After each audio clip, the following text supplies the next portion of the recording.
Entre la mer Méditerranée et l'océan Atlantique, les Pyrénées offrent aux randonneurs de tout poil une formidable palette de balades.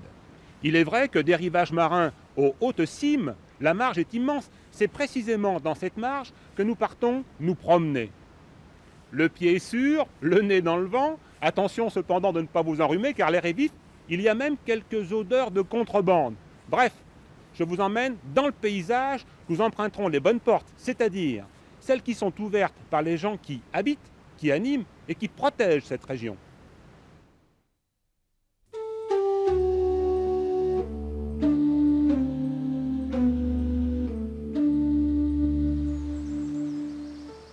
Cette petite rivière, au courant vif, à l'eau claire, la Pitchouri, est bien malgré elle une limite, une barrière, une frontière inventée par les hommes. Ce petit pont fait le grand écart entre l'Espagne et la France. Et pourtant, les gens de là et les gens d'ici parlent la même langue, le basque. Depuis les temps anciens, les familles se sont réparties de part et d'autre de la frontière. Frontière matérialisée par une rivière, par une crête, par une vallée. Heureusement, la nature se fie de ces détails. L'herbe n'est pas plus verte en France qu'en Espagne, les brebis sont les mêmes, les fermes se ressemblent et le paysage n'est qu'un. C'est précisément dans ce paysage que nous partons randonner aujourd'hui.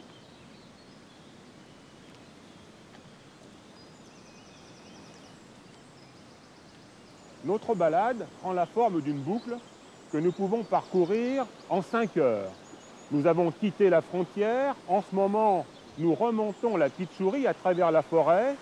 Plus tard, nous traverserons la lande et nous rejoindrons finalement l'oratoire Notre-Dame de l'Aubépine. De là, nous apercevrons Ainhoa et il ne nous restera plus qu'à nous laisser glisser.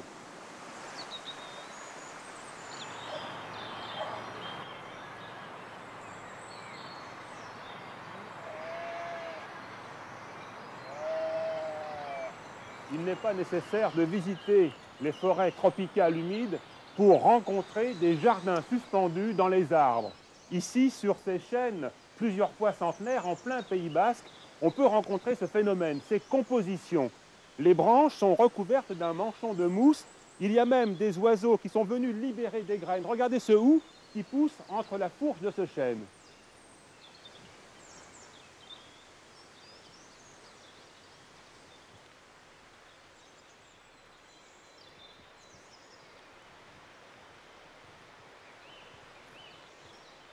Ces plantes qui vivent accrochées aux arbres se développent dans un milieu très particulier. Elles se nourrissent entre autres de leur propre décomposition, mais également de la décomposition organique inhérente à l'arbre qui ruisselle jusqu'à elles grâce à l'eau de pluie.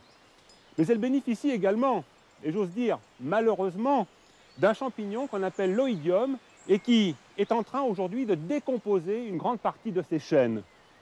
Regardez l'humus que l'on trouve dans le creux de cet arbre.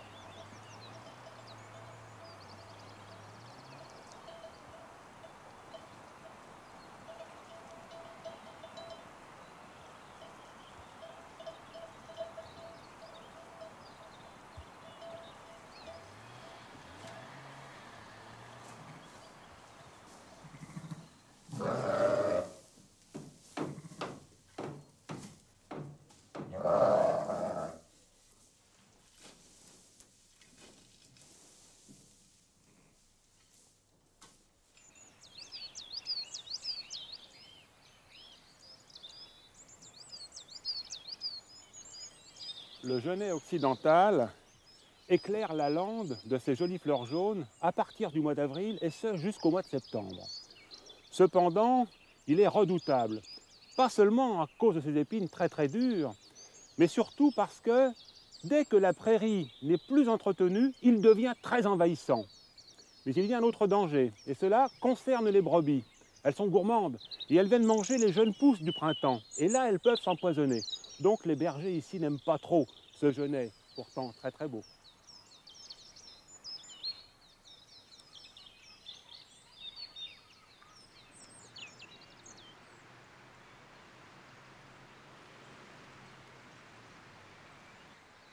Sur la gauche du chemin, il y a des mélèzes. Bon, ils ont été introduits parce que nous sommes loin ici du Briançonnais. Ils viennent de faire leurs feuilles, ils les ont perdues avant l'hiver. Elles sont encore très souples, très très douces. Elles sont vert tendre, elles tranchent énormément par rapport au pin ou par rapport au sapin. Et sur la droite, il y a des asphodèles en fleurs. Certaines d'entre elles ont déjà perdu leurs fleurs, mais comme ces fleurs ont été fécondées, eh bien on peut observer très facilement les fruits sur la tige.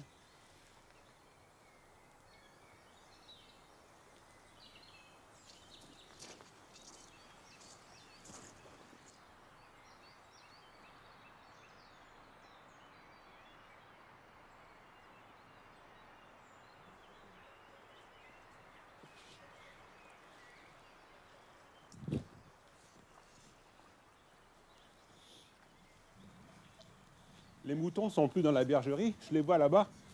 Ils sont en train de se régaler dans la prairie.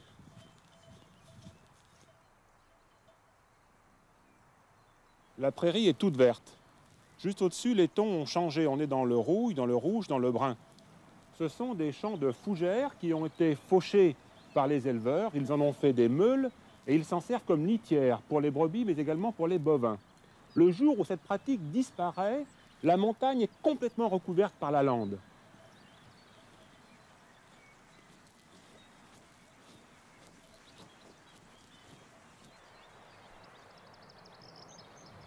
Connaissez-vous le cynips? C'est un petit insecte piqueur qui ressemble à une mouche. Il est tout petit, il mesure quelques millimètres de long. Il passe inaperçu. Par contre, ce que vous connaissez, ce sont les gales.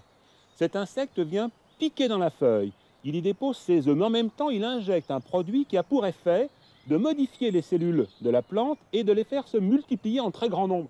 Ça donne la boule que vous voyez là. À l'intérieur de cette boule, il y avait une larve qui s'est développée, elle a fait sa nymphose en automne, puis au début de l'hiver, l'insecte adulte est sorti. Il a hiberné. Au printemps, il est venu rejoindre la feuille du chêne. À nouveau, il a piqué, il a déposé ses œufs, il a injecté ce produit, et en ce moment est en train de se développer une petite gale dans laquelle il y a une petite larve.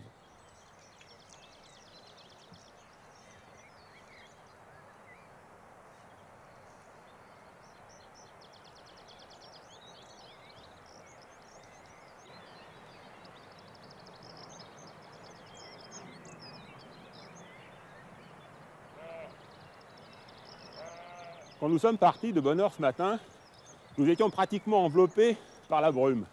Puis nous sommes rentrés dans la forêt et quelques heures après, nous en sortons pour découvrir un paysage immense éclaboussé de lumière. Il y a même de la neige sur les montagnes. Oh, elle ne tiendra pas, mais c'est ce qui fait l'intérêt des balades printanières.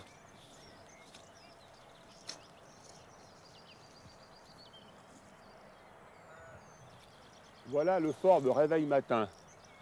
Son nom scientifique, Euphorbia helioscopia. C'est Pline qui l'a baptisé ainsi. Son adjectif, helioscopia, vient du grec hélios, soleil, scopia, voir, regarder. C'est donc une plante que l'on rencontre abondamment dans la région. On la trouve pratiquement partout où il y a des hommes. Mais Pline l'Ancien s'est trompé. Parce qu'en réalité, cette plante, quand on l'observe bien, elle ne regarde pas le soleil. Mais Pline l'Ancien, pas Pline le Jeune, Pline l'Ancien, le naturaliste qui est en même temps amiral de la flotte et qui est mort sous une éruption du Vésuve en 79.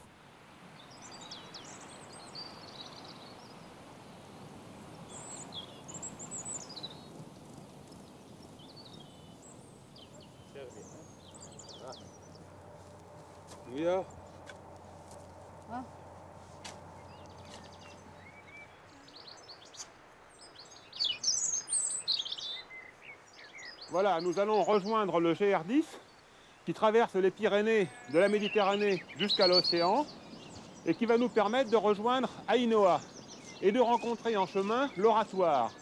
Mais n'oubliez pas de sortir du sac à dos les jumelles parce que vous risquez fort de rencontrer des rapaces, des faucons, des buses, du gypaète barbu parce qu'il y a ici beaucoup de vautours fauves.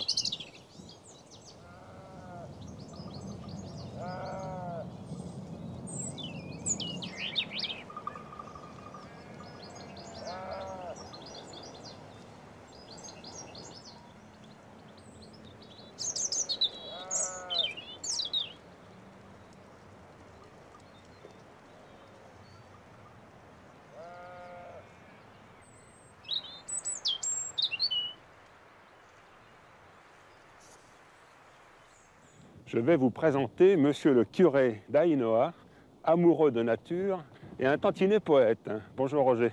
Bonjour. Dans un tel paysage, vous devez puiser votre inspiration parce que je sais que vous êtes poète. Oui, entre autres, il m'est arrivé de faire une pastorale solotine, qui est du théâtre chanté surtout, et chanté sur une sorte de pas cadencé. Alors, m'étant aperçu que le théâtre solotin se joue en marchant, je m'étais dit, tiens, je vais faire une pastorale solotine moi-même en marchant. Et c'est ce que j'ai fait, j'ai pris mon bâton, un crayon et du papier, et je suis sorti vers la montagne 2-3 heures chaque fois. Puis il m'est arrivé de revenir avec 2-3 couplets, quelquefois 4 ou 5, puis que je fignolais à la maison après. Mais enfin, ça correspondait à un effort physique et intellectuel en même temps. Ça fait marcher un peu les neurones et les muscles tout à la fois, quoi.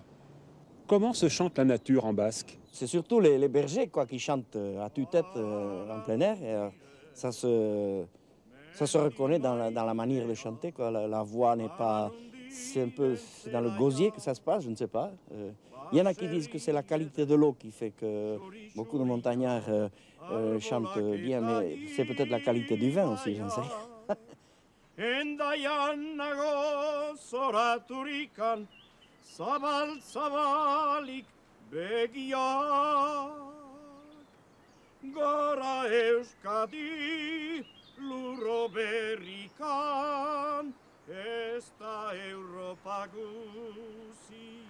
En descendant vers Ainoa, vous rencontrerez très certainement sur le talus des petites touffes de violettes odorantes. Ce sont des petites fleurs connues depuis très longtemps.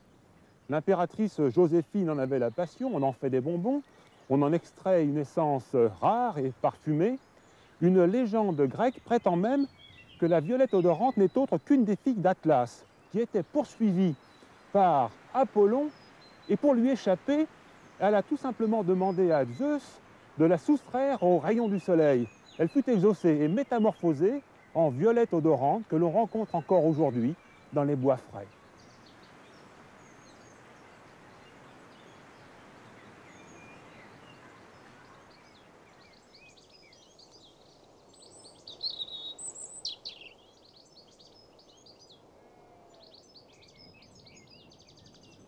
Voilà l'Ancolie. Elle aussi possède une fleur violette, mais c'est une fleur très curieuse. Ses pétales, au nombre de 5, sont en forme de cornet et sont terminés par un petit crochet retourné vers l'intérieur. Elle possède également 5 sépales. Autrefois, cette fleur très curieuse lui donnait des dons. On pensait qu'elle était capable de chasser le mauvais sort, le mauvais œil. Alors, on s'en fabriquait des amulettes. Aujourd'hui, il faut trouver une autre solution parce qu'heureusement, cette fleur est protégée.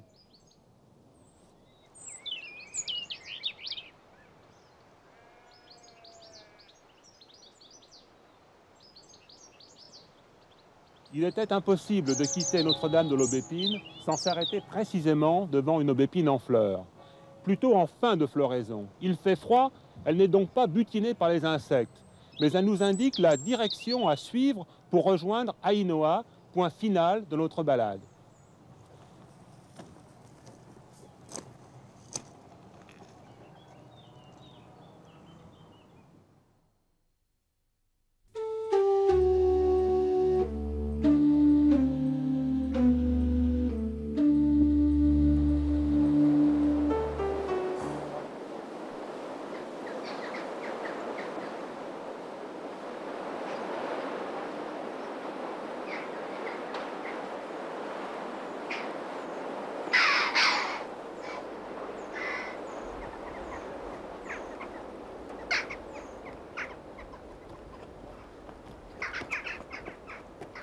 La voiture est stationnée un petit peu plus bas sur un parking aménagé.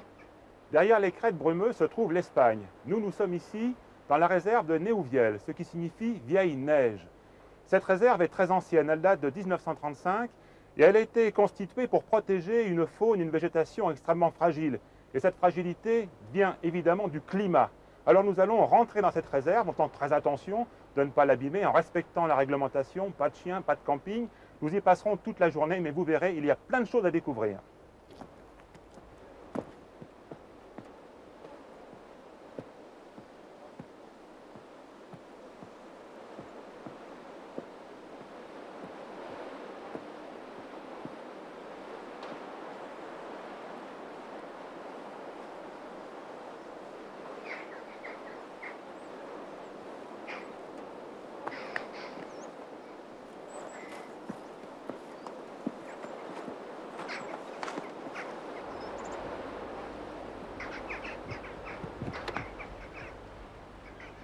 Un arbre abattu naturellement dans la forêt, ce n'est pas un drame. C'est au contraire une source de vie. Il va se décomposer, il va donc apporter des valeurs nutritives aux autres végétaux. Mais en même temps, il va être à l'origine d'un microclimat. Les rhododendrons, comme par exemple celui-ci, s'installent dessus. Mais derrière, la butte de déracinement est certainement encore beaucoup plus richement parée parce que mieux éclairée par le soleil. On va aller voir ce qui se passe derrière.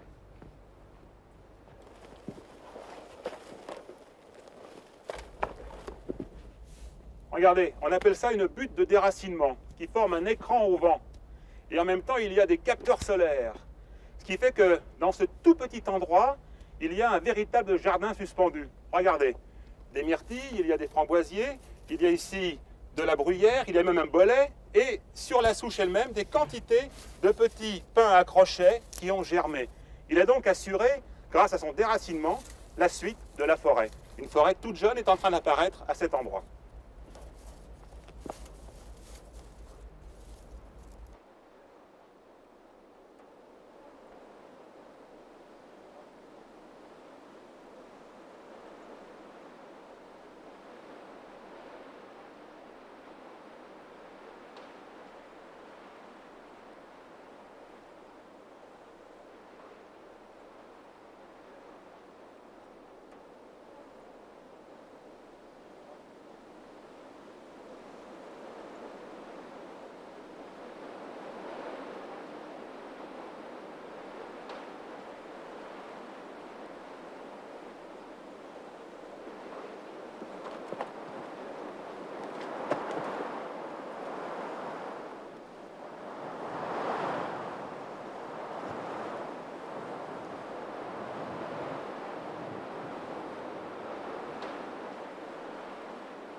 Nous avons beaucoup de chance de rencontrer une station de crocus d'automne.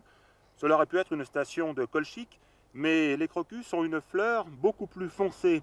Le violet est très marqué, alors que le colchique, lui, a une fleur beaucoup plus pâle.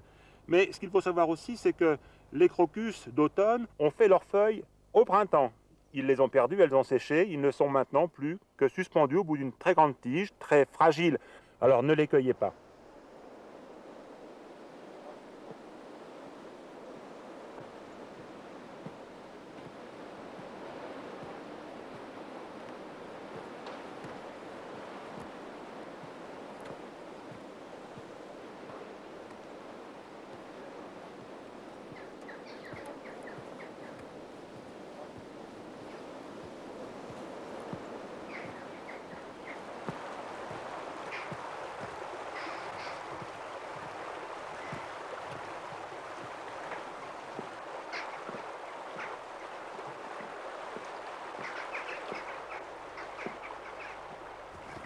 Cela fait bientôt 3 quarts d'heure que nous circulons entre les pins à crochets et les blocs de granit pour arriver enfin en vue de cet endroit merveilleux que l'on appelle ici les laquettes. Alors, ces fameuses laquettes, nous allons les contourner par la droite et franchir les rochers que vous voyez tout à fait contre la rive là-bas. Et juste derrière, il y a une petite rampe qui nous conduit au refuge d'hiver. Nous y partons maintenant. Si vous êtes attentif, vous rencontrerez dans la forêt, sous les pins accrochés, des quantités assez impressionnantes de dômes de fourmis rousses. Elles construisent leur fourmilière à l'aide des aiguilles de pin. Et puis cette fois, regardez vers l'eau, vous y découvrirez aussi des squelettes. Ce sont des pins accrochés qui sont tombés dans cette eau et qui mettront probablement des dizaines et des dizaines d'années à se décomposer.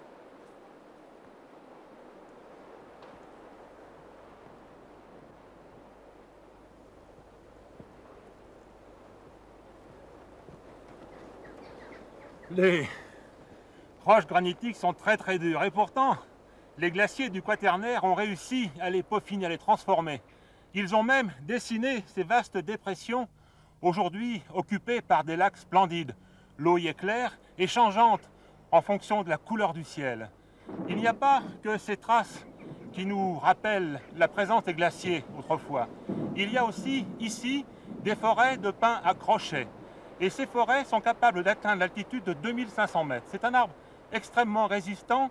Certains d'entre eux grimpent même de façon très isolée jusqu'à 2800 mètres. Nous les rencontrons, mais nous y faisons très attention. Il y a plein de petits semis. Regardez où vous mettez les pieds.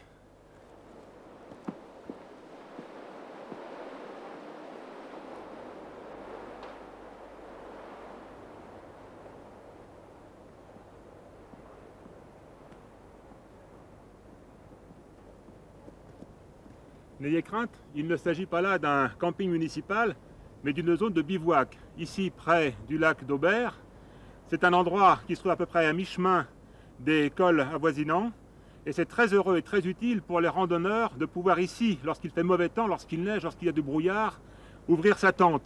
Mais attention, on ne peut le faire qu'une nuit, de 19 h à 8 h.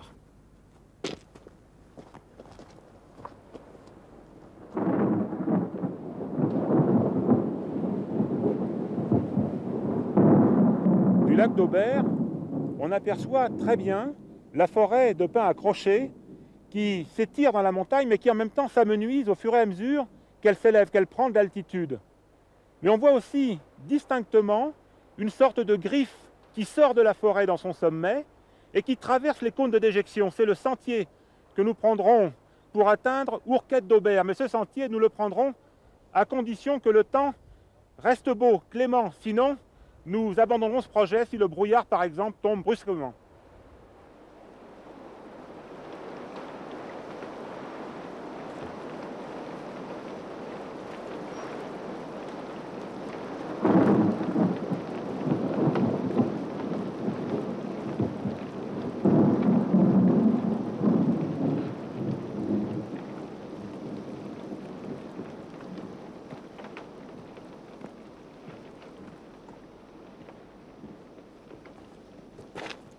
Le site de Néouvielle est installé dans un massif granitique. Et le granit est une roche ignée. Ignée signifie produit par l'action du feu. Donc cette roche nous arrive des entrailles de la terre. Elle est extrêmement dure et elle est constituée de petites granules de feldspath, de quartz. Alors le feldspath apparaît plutôt rose, le quartz plutôt vitreux, mais également de mica, comme par exemple la biotite qui apparaît noire et la muscovite qui apparaît toute blanche, brillante. Alors, cette roche, très très dure, souffre des écarts thermiques, un petit peu comme le glaçon que l'on met dans le verre. On l'entend quelquefois éclater, on l'entend très distinctement. Eh bien, figurez-vous que le granit fait la même chose. Ces écarts thermiques le cassent, l'explosent. On en a ici un exemple tout à fait évident. Et ça continue dans le temps, à tel point que ce granit, progressivement, va se transformer en petits grains de sable qui vont être charriés par la pluie, par la fonte des neiges, jusque dans les torrents, jusque dans les rivières, et ça donnera des amas de sable que l'on connaît très très bien. Alors, ce granit, vous le rencontrez partout ici. Il y a des blocs tout à fait extraordinaires par leur forme, et surtout des blocs extrêmement fissurés, explosés, comme celui-ci.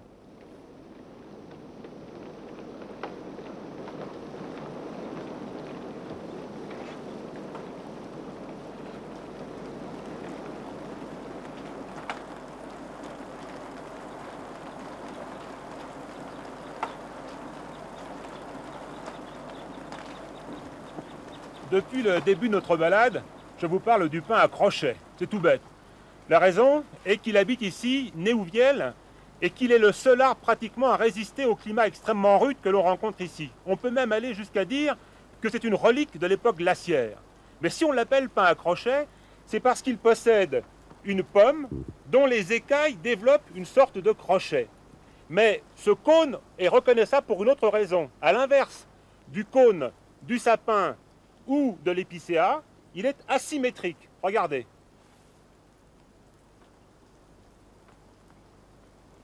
Alors d'accord, le pin à crochet résiste bien au climat, mais il n'empêche que le poids de la neige, que le vent, que le froid le torture. Il suffit de regarder son tronc et ses branches. Quelquefois même, ses branches sont cassées tellement le poids de la neige est puissant.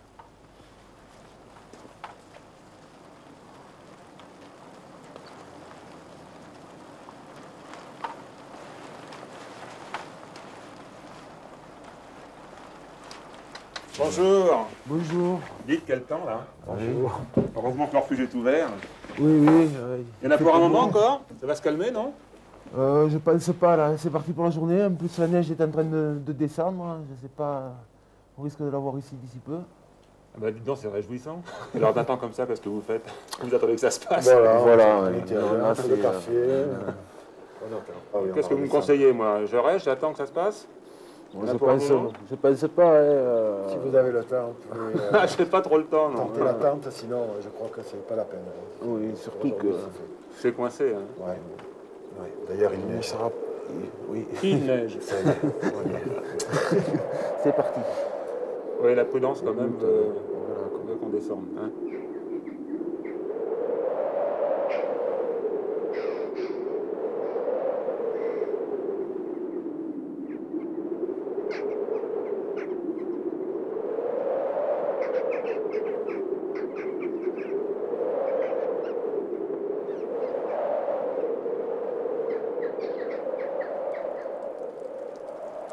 Allez, au revoir et bon courage.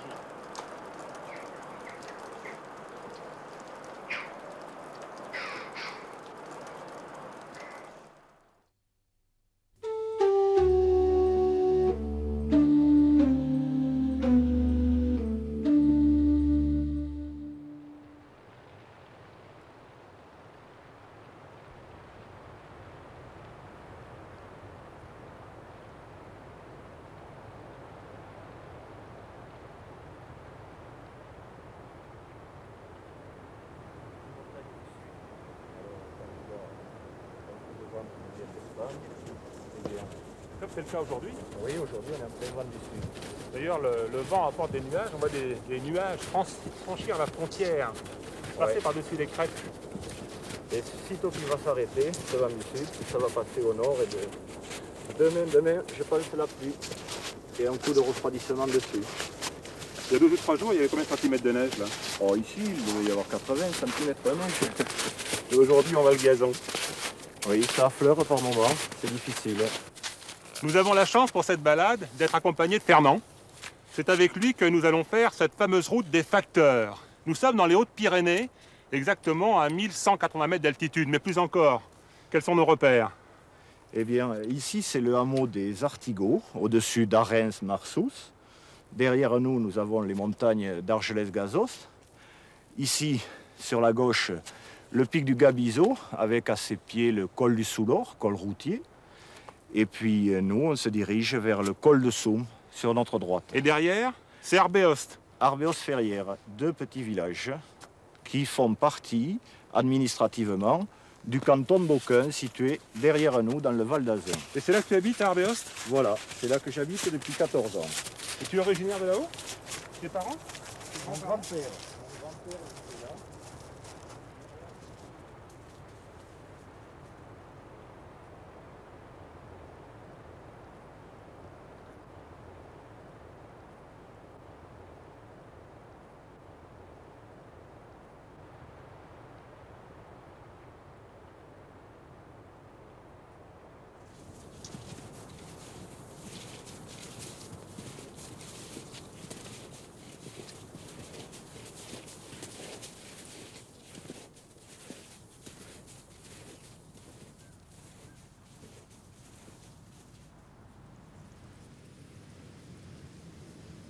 En montagne, les haies servent de microclimat, en fait, comme l'arrière d'un rocher, hein, comme le creux dans le sol. Oui, le retour du soleil. Là. C'est un retour, effectivement, du soleil. Effectivement, le sol est beaucoup plus chaud à cet endroit-là, le vent est moins actif. Et puis, sous la végétation, eh bien, il y a moins de neige. Alors, ce qui est très curieux, c'est que ici, le hou, à cette époque de l'année, devrait être chargé de boules, de fruits. Oui. Alors, est-ce que pour autant, ce sont tous des hous mâles? Oh non, mais la fructification n'a pas été très forte. Il y a eu des fortes pluies au moment de la fécondation, c'est ça? Cette année, oui, au printemps, il y en a eu. Donc les fleurs ont été lavées. C'est sans doute l'explication à la chute prématurée quoi, des CB qui ne sont pas formées. Alors celles qui ont été formées, par contre, on les retrouve sur le sol. Et alors on les trouve dans du crottin. C'est même du cheval qui a dû venir C'est du cheval. se régaler à l'automne. Hein. Il a mangé quelques fruits de houx. Les graines qui sont à l'intérieur, là, sont bien protégées et elles vont évidemment germer dans un milieu tout à fait propice. Tout à l'heure, je disais que nous étions dans un microclimat. La preuve en est, des fraisiers sont en train de montrer leur tête. Alors qu'il y a 3 ou 4 jours, dans la prairie en face de nous, il y avait 80 cm de neige.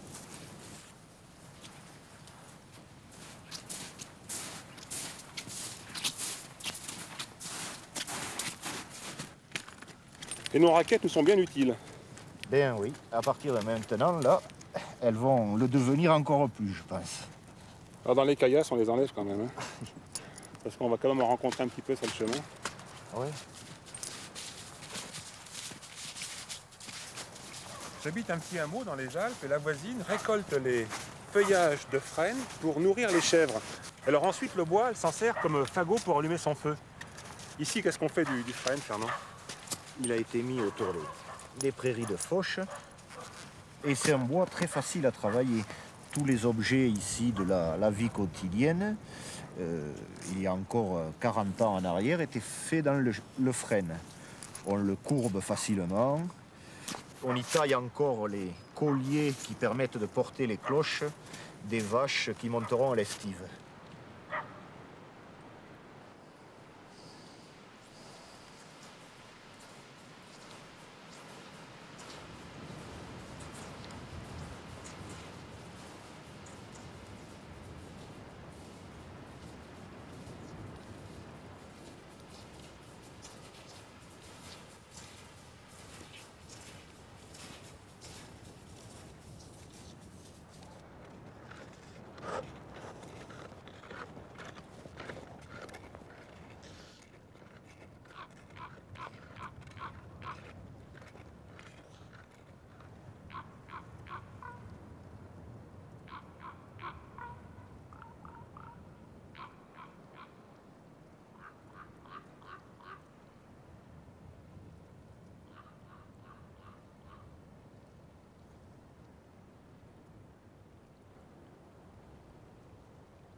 C'est en fait de la vallée d'Azun que nous venons de quitter que sont partis les cadets qui ont fui en fait dans cet endroit un droit d'aînesse fortement impliqué pour se réfugier dans une autre vallée.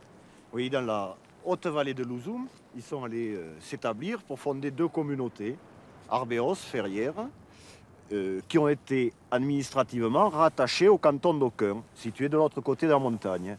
Et rattachés à quelle époque en gros? Les communes ont été reconnues en tant que telles, différentes de chez leurs aînés après la Révolution. Et le service des postes qui nous amène sur ce chemin aujourd'hui s'est établi à la fin du 19e siècle. C'est ce qui fait que les postiers passaient près du lac de Soum, tout près d'ici. Oui, sans doute, et ils le trouvaient dans l'état où on le voit aujourd'hui, bien souvent. On peut comparer la glace, la neige au monde minéral. Par exemple, la neige qui constitue les névés a des grains arrondis qui s'imbriquent, qui peut se comparer finalement à la roche sédimentaire. Alors que la glace que l'on retrouve ici à la surface du lac ou dans le freezer des réfrigérateurs, avec des cristaux qui sont en fait une sorte d'agrégat, eh bien, peut se comparer plutôt à la roche cristalline comme le granit. Mais si on pousse plus loin le raisonnement, la glace qui constitue les glaciers, qui est triturée, travaillée, peut se comparer facilement à la roche métamorphique. C'est par exemple le schiste.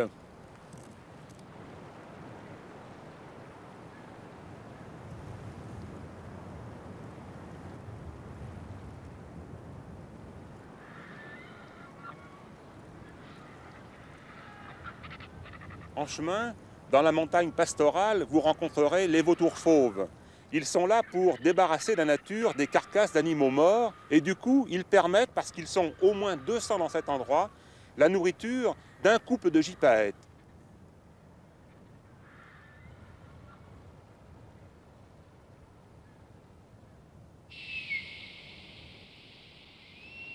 Le gypaète prend les os, il les fait tomber, il les casse parce qu'il est très friand de la moelle.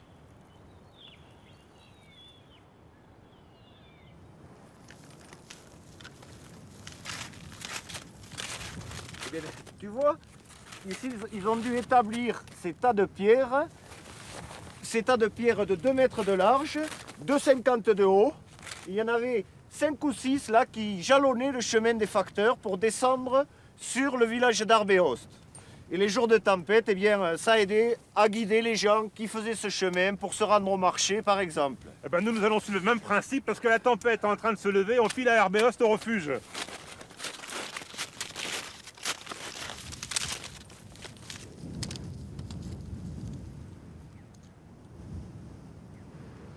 Pour repeupler, pour mettre pour ce moment-là du gibier.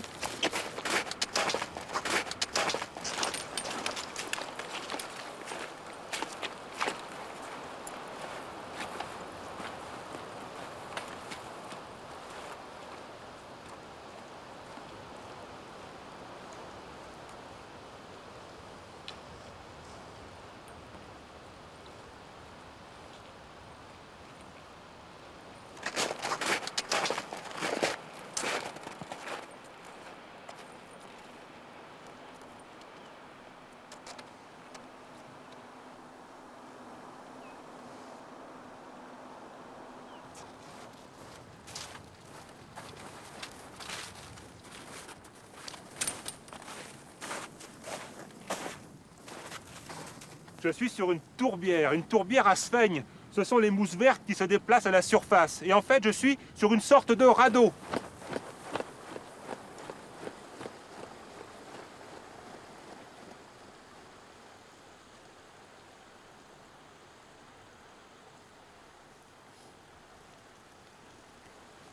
Voilà les sphènes qui se développent dans ce milieu très acide, dans cette tourbière. Et c'est parce que ce milieu est acide qu'il est impropre à la décomposition organique que nous pouvons retrouver dans les profondeurs de cette tourbière des pollens vieux de 4 siècles qui sont pratiquement intacts. Et c'est comme ça que nous pouvons, par interprétation, savoir que les descendants des Cadets sont venus ici et qu'ils ont rasé la forêt pour constituer de nouveaux pâturages. Et grâce à l'étude de ces pollens, donc presque intacts, nous savons qu'il y avait ici, autrefois, des sapins et des hêtres.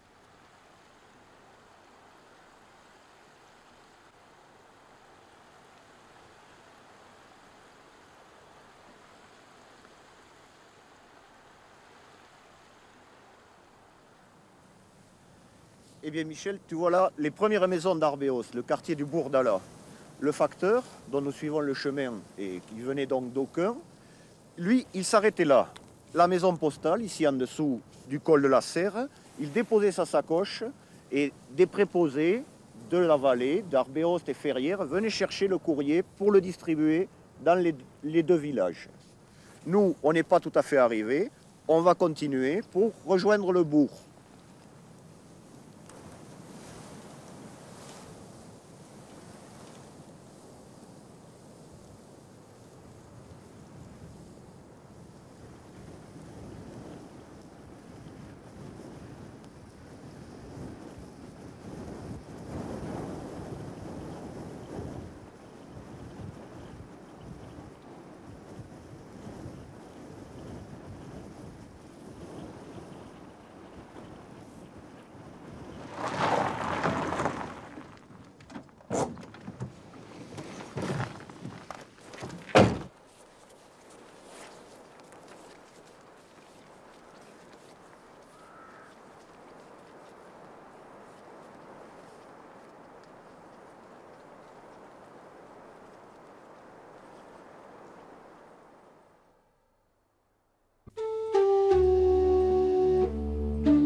Bonjour, vous avez lacé vos chaussures, vous avez mis un vêtement de pluie, vous avez le cœur bien accroché. Alors, rejoignez-moi ici en Haute-Soule. Pour ne pas manquer le rendez-vous, prenez une carte des Pyrénées, positionnez le Pays Basque. Mais pour basculer dans un autre monde, dans une autre culture, dans une autre langue, j'avais besoin plus qu'un guide, j'avais besoin d'une clé. C'est pourquoi j'ai proposé à Maggie de m'accompagner.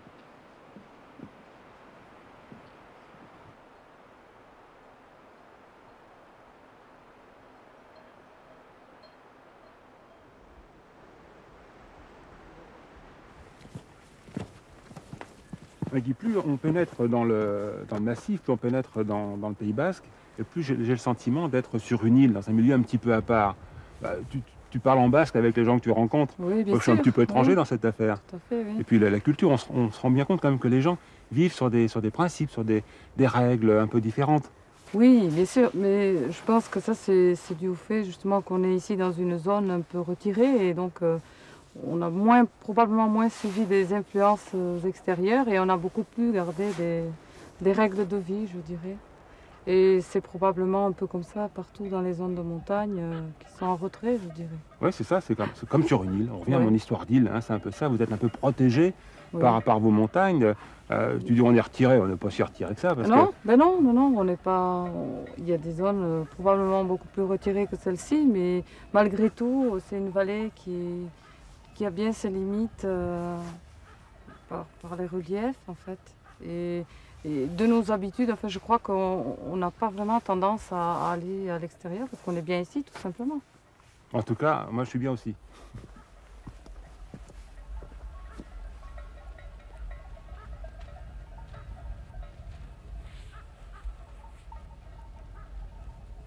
Bonjour. De Bonjour. loin, j'avais l'impression que vous étiez en train de regarder une carte. Je vous ai pratiquement pris pour un randonneur, mais en fait, vous faites autre chose là. Eh oui, non, c'est pas tellement une carte que je regarde, c'est surtout c'est une photo aérienne, quoi. C'est une photo aérienne des lieux, des gorges dans le Sarthe, parce que je m'occupe de recenser et de faire des échantillonnages forestiers.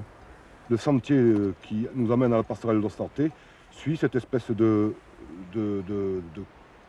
gorge profonde, là, sur le flanc gauche, hein, traverser de la forêt et arriver ici au croisement des deux gorges, la gorge d'Olsarte et la gorge d'Olado. Et nous sommes ici, croisement des deux gorges.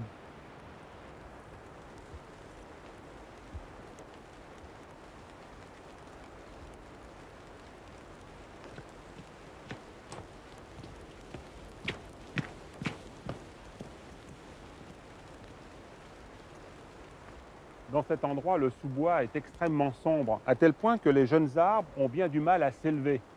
Il y a un toit de végétation au-dessus de notre tête, au-dessus de leur tête. Et ce toit est formé par les grands arbres qui étendent leurs branches et leurs feuillages. La lumière s'arrête là-haut, ce qui fait que les jeunes ne peuvent pas bénéficier de cette énergie dont ils ont absolument besoin pour se nourrir. La photosynthèse ne fonctionne pas dans de bonnes conditions.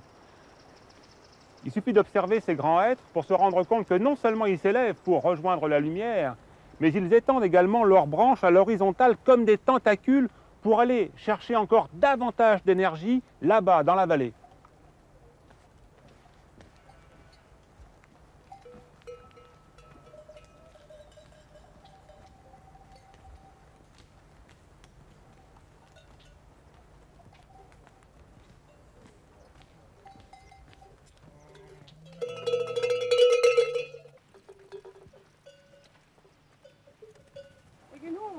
Egunon, Rahis, vortutik. bai, Biba hi, negie jorrabeita.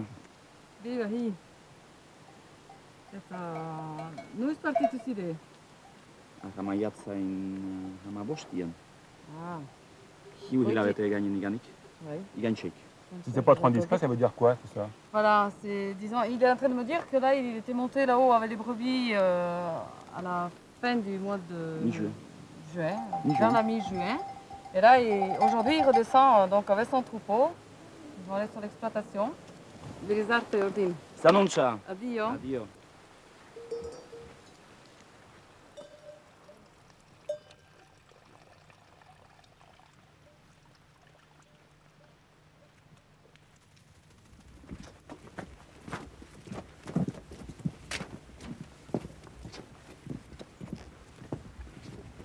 Monsieur Bourtieri. Oui. Je vais vous rendre une petite visite. Bonjour monsieur, comment allez-vous? Eh ben ça va, le ciel va nous tomber sur la tête. Hein. Oh, je crois un petit peu, oui. C'était notre façon de vivre, quoi. Mais il fallait que, puisqu'on sortait les animaux là-bas, il fallait... Nous étions toujours une association, surtout avec les ovins. Nous étions un groupement de fermes, vous savez, groupés. Alors, chacun notre tour, il fallait y aller faire la garde du bétail. Alors vous partiez prendre votre tour de garde avec dans la musette de quoi casser la côte. On allait, par exemple, on allait pour 8 jours, pour la semaine, ou bien 15 jours aussi. Hein. Alors il fallait monter la moustifaille pour la période qu'on devait passer là-bas. Et vous vérifiez bien que les troupeaux ne soient pas trop écartés ou trop sur les précipices ou... Bah, des fois, il fallait les relever un peu des précipices, et puis, parce qu'il y avait plusieurs troupeaux, vous savez, échelonnés le long de la zone de montagne, il fallait les séparer aussi. Surtout les ovins, les vaches n'avaient pas besoin de faire cette différence. Les vaches, il fallait les sortir des zones dangereuses, où c'est les pentes, pour qu'elles ne roulent pas dans les pentes, là. Tandis que les ovins, il fallait faire des triages chaque matin.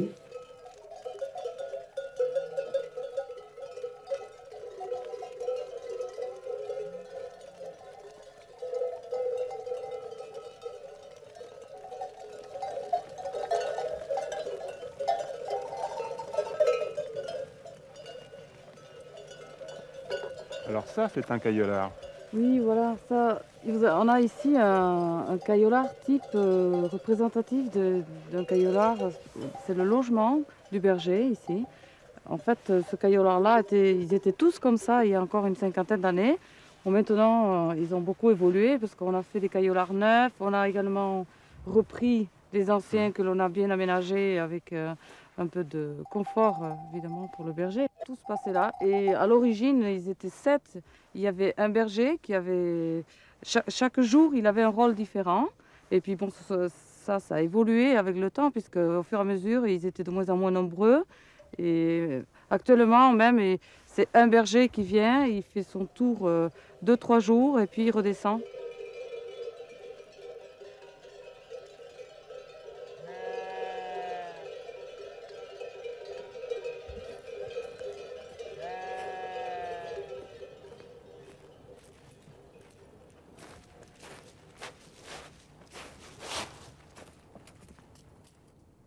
Vous avez vu? Vous avez remarqué? Les hêtres se sont déshabillés, ils ont perdu leurs feuilles. Nous sommes passés en un clin d'œil de la fin de l'été à l'hiver. Mais la balade continue, certes dans un paysage différent, mais c'est pour mieux en apprécier les particularités. Suivez-moi et regardez où vous mettez les pieds.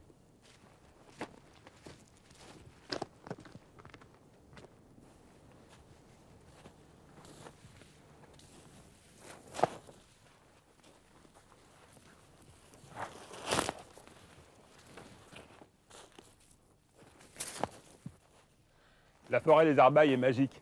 Elle est habitée par des personnages de légende. Il faut bien reconnaître que les Basques d'autrefois avaient raison de s'interroger sur la présence de tels gouffres. Ils essayaient de comprendre comment et pourquoi se formait cette cavité profonde dont le fond est avalé par les ténèbres. Si vous ne voulez pas à votre tour être avalé par les ténèbres, faites très attention. Ne vous approchez pas trop près et surtout, ne glissez pas sur les feuilles.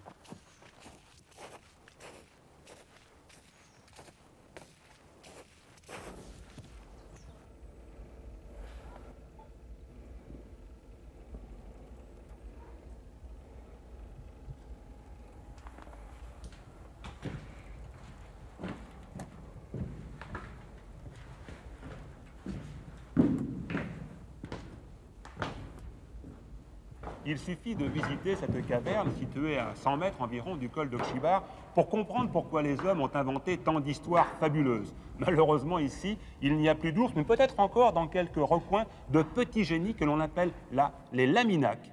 Sachez néanmoins que cette voûte somptueuse peut vous abriter par mauvais temps, mais ne vous avancez pas dans l'obscurité, il peut y avoir danger.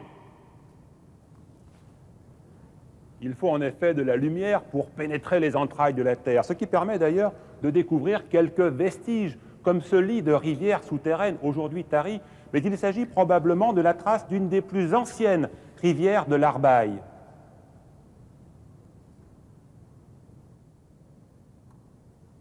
cette petite vasque a peut-être été creusée par des hommes dans le rocher massif, des hommes qui avaient le souci de recueillir l'eau qui arrivait de la voûte.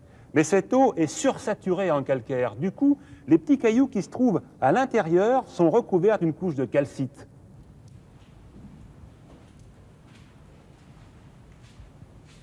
Pour la deuxième étape de notre balade en Pays Basque, Jacques nous a rejoints pour nous ouvrir d'autres portes.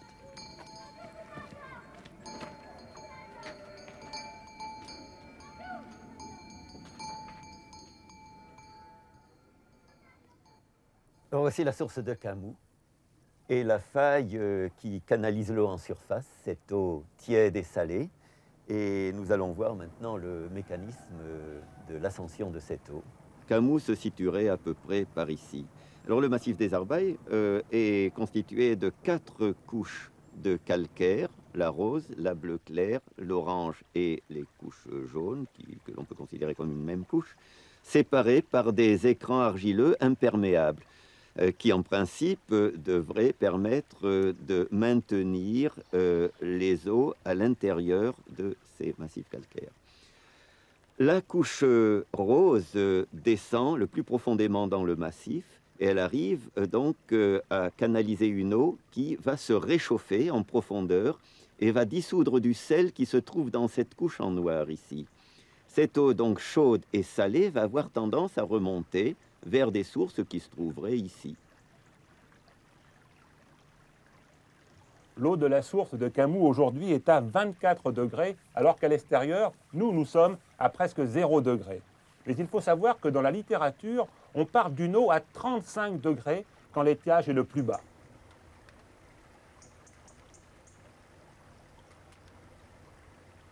À la surface des eaux stagnantes ou des ruisseaux tranquilles, il est possible de découvrir, d'observer des punaises aquatiques. Ce sont en fait des insectes qui courent à la surface de l'eau. Ils peuvent le faire parce qu'ils ont de grandes pattes recouvertes de poils. Ces insectes se nourrissent d'autres insectes qui vivent également à la surface de l'eau ou qui tombent dans l'eau. Ils les vident en les suçant.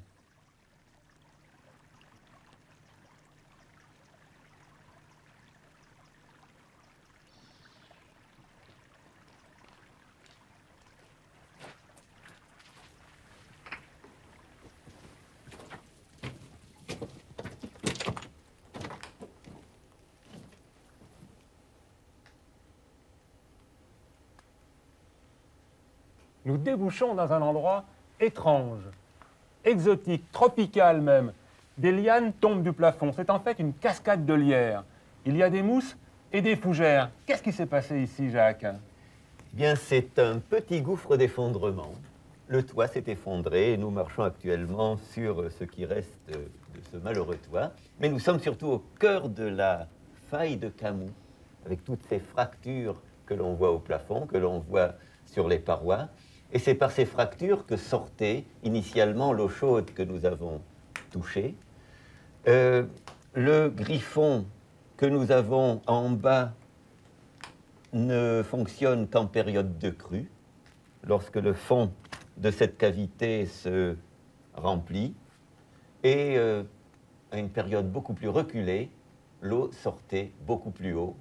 Et aujourd'hui, on a des galeries perchées qui restent sèches, inactives. Et qui sont très belles. Et qui sont très belles.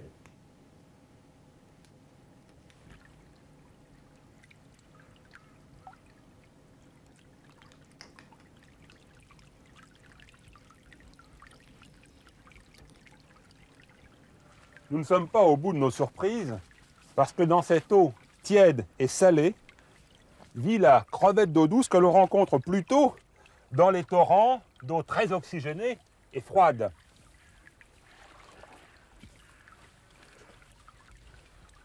Ce sont des gamards qui, normalement, en ce moment, devraient hiverner dans le sable.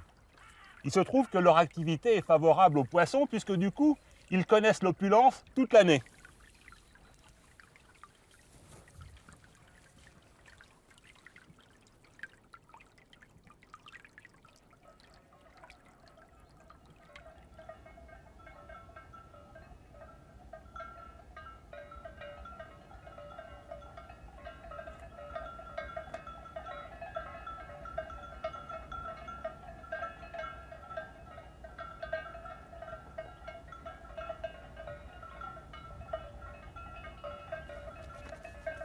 On ne passe pas devant un tel rocher sans s'y arrêter.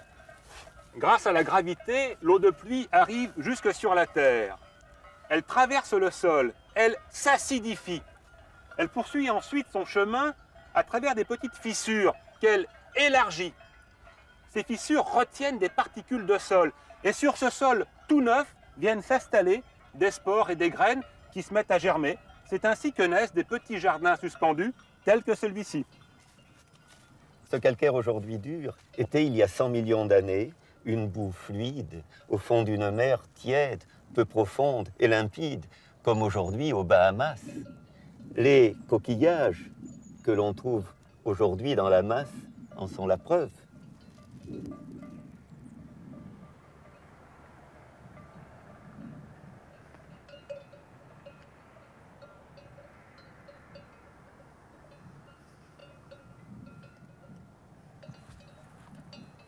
Pour ceux qui ne le sauraient pas encore, le massif des Arbailles est un massif calcaire. Nous sommes d'ailleurs en train de crapahuter dans le Lapiaz.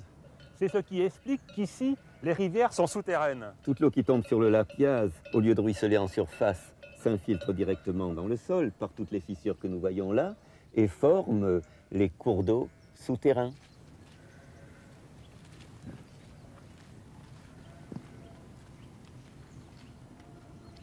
Nous traversons un Lapiaz couvert, recouvert par la végétation. Ici, les creux sont encore remplis de terre, ce qui favorise la dissolution du calcaire. Mais Jacques, tu ne m'as pas entraîné ici simplement pour cela. C'est la surprise. Et justement, ces rochers en dents de requin, enrobés de terre rouge, sont l'indice d'un très ancien karst. Un karst qui s'est formé ici, lorsque régnait sur le pays un climat tropical, comme à Madagascar.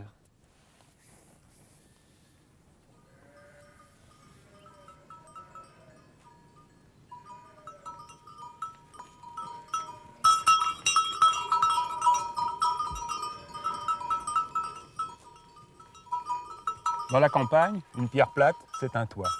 Alors on peut voir ce qu'il y a dessous. La curiosité n'est pas toujours un mauvais défaut, à condition de le faire délicatement et de ne pas déranger.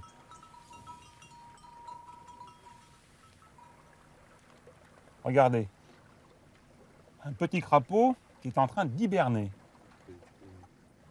Et des fourmis qui sont au repos.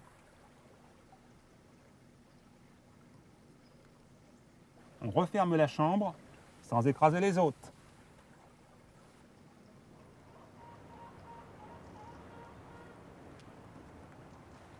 Notre balade s'achève ici, dans ce rayon de soleil, sous ce petit coup de projecteur, bien agréable en plein hiver. Mais c'est ça finalement le Pays Basque, une alternance d'ondées et de périodes d'ensoleillement. C'est en fait tout ce qu'il faut pour que la nature évolue dans de bonnes conditions.